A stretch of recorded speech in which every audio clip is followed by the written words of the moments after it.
تسبیح کر رہے تھے، پتھر تو پہلے ہی تسبیح کر رہے تھے، تو یہ رسول کا معجزہ نہیں ہے کہ رسول نے پتھروں سے تسبیح کرائی، بھئی وہ تو پہلے ہی تسبیح کر رہے تھے۔ رسول کا معجزہ یہ نہیں ہے کہ رسول نے پتھروں سے تسبیح کروائی، بلکہ رسول کا معجزہ یہ ہے کہ پتھر جو تسبیح کر رہے تھے رسول نے ان کی تسبیح ہمیں سنوائی۔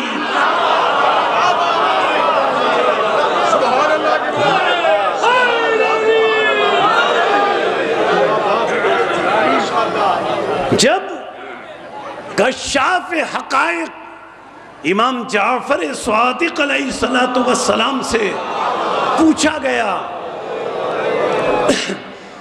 کہ یبن رسول اللہ یہ پتھروں کی اور درخت کی تسبیح کیا ہے، تو امام نے ارشاد فرمایا ہر شے اپنے وجود سے اللہ کے وجود کو ثابت کر رہی ہے کہ مجھ پر غور کرو، مجھے کوئی وجود عطا کرنے والا ہے، یہ اس شے کی تسبیح ہے۔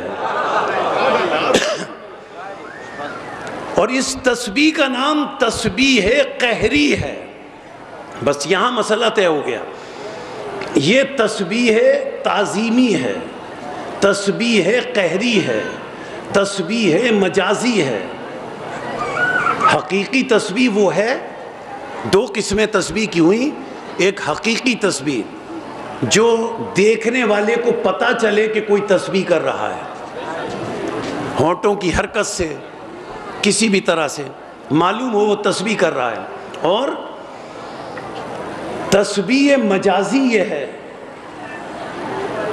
کہ جو اپنے وجود سے اللہ کے وجود کو ثابت کرے۔ جب تسبیح کی دو قسمیں ہیں، گفتگو کو میں نے سمیٹ لیا اور نتیجے کی طرف لے آیا، اس لیے کہ میرے معزز بھائی بیٹھے ہیں، علی ناصر صاحب، رتن صاحب، زیادہ وقت نہیں لینا، بس گفتگو کو نتیجے کا لا کر اختتام پذیر کرنا ہے۔ اچھا، جہاں سے بات کو شروع کیا اسے مکمل کرنے کی سعادت حاصل کرنی ہے۔ اچھا توجہ رکھیے گا، تسبیح کی دو قسمیں ہیں، ایک تسبیح حقیقی، ایک تسبیح مجازی۔ حقیقی وہ جو سامع کو، دیکھنے والے کو پتہ لگے ہونٹوں کی حرکت سے، ہاتھ کی حرکت سے، اور مجازی تسبیح وہ، قہری تسبیح وہ، تعظیمی تسبیح وہ جو اپنے وجود سے اللہ کے وجود کو ثابت کرے۔ دو تسبیح۔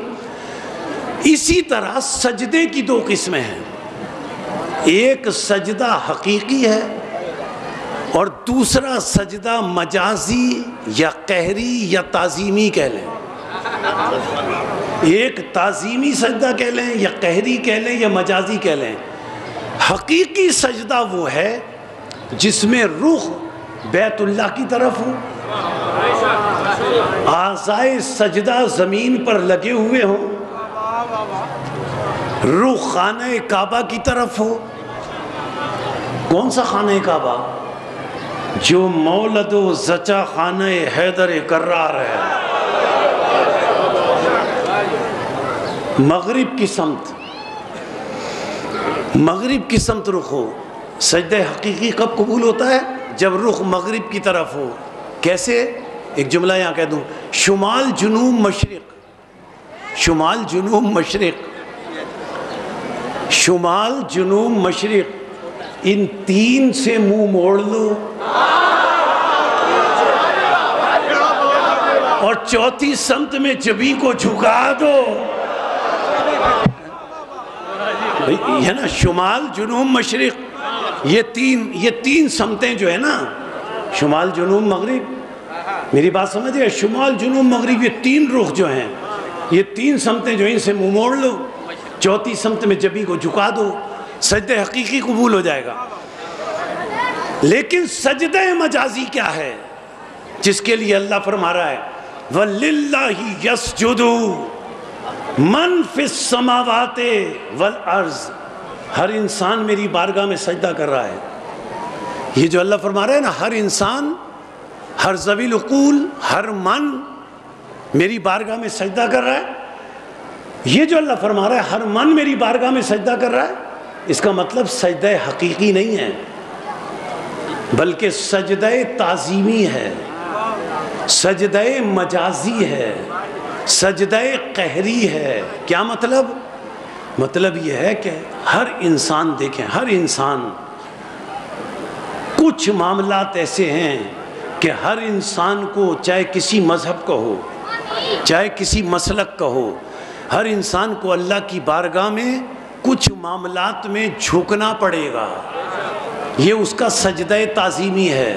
مثلاً پیدا، اللہ نے پیدا کر دیا تو آنا پڑا۔ کسی میں جرأت تھی کہ وہ کہتا کہ یا اللہ میں دنیا میں نہیں جاتا؟ اگر اللہ نے اپنی کوئی امانت طلب کر لی تو اس کے سپرد کرنی پڑی، یعنی سر جھکانا پڑا۔ یہ ہے سجدہ مجازی، سجدہ تعظیمی۔ اللہ نے صحت دے دی، صحت مند رہنا پڑا۔ اللہ نے بیماری دے دی، بستر علالت کو آباد کرنا پڑا۔ اللہ نے دولت دے دی، دولت مند رہنا پڑا۔ اللہ نے فقر اور فاقہ دے دیا، چادر فقر کو اوڑھنا پڑا۔ اللہ نے اپنے پاس واپس بلا لیا، واپس اس کے پاس جانا پڑا۔ کسی مسلک کے انسان میں جرأت ہے کہ انکار کر سکے؟ اسے کہتے ہیں سجدہ تعظیمی، اسے کہتے ہیں سجدہ مجازی۔ اور مولا کائنات نے، جب مولا کائنات سے پوچھا گیا مولا انسان کن کن معاملات میں دنیا میں مجبور ہے، جن میں مجبور ہے انہیں سجدہ مجازی کہتے ہیں۔ جن میں مجبور ہے انسان اسے سجدہ مجازی کہتے ہیں۔ مولا سے پوچھا کہ مولا انسان کن کن معاملات میں مجبور ہے؟ تو مولا کائنات نے، وہ سوال پوچھنے والا سمجھ رہا تھا مولا ایک ایک بات بیان کریں گے۔ مولا نے فرمایا جن باتوں میں آخرت میں اللہ انسان سے پوچھ گچھ کرے گا، حساب کتاب لے گا، باس پرس کرے گا، ان معاملات میں انسان دنیا میں اختیار رکھتا ہے،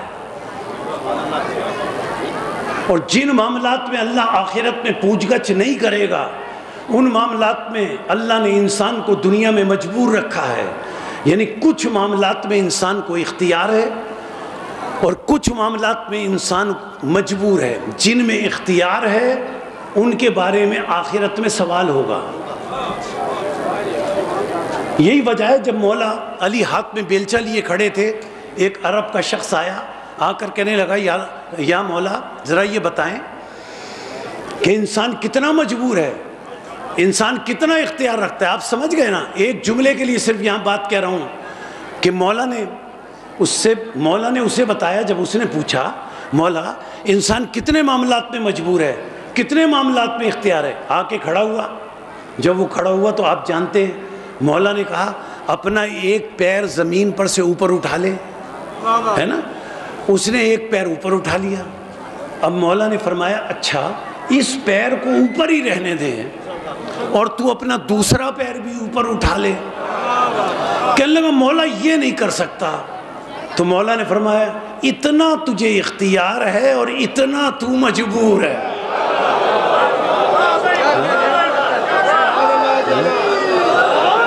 اتنا تجھے اختیار ہے اور اتنا تو مجبور ہے۔ اب دیکھیں ذرا ان ہستیوں کو خود سے الگ کر لیا کرو۔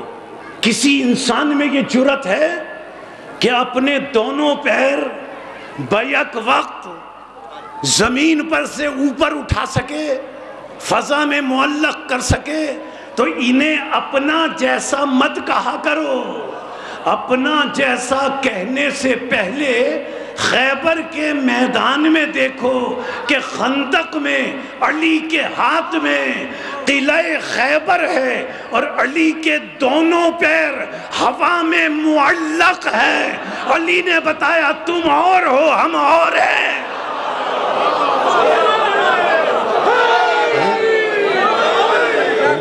بس عزیزان محترم، تو انسان کچھ معاملات میں مجبور ہے، جن میں مجبور ہے اسے سجدہ تعظیمی کہتے ہیں۔ اب ترجمہ کیا ہوا اس کا؟ اب اس کا ترجمہ ہوا وَلِلَّهِ يَسْجُدُ مَن، اللہ کی بارگاہ میں سب انسان، مجازی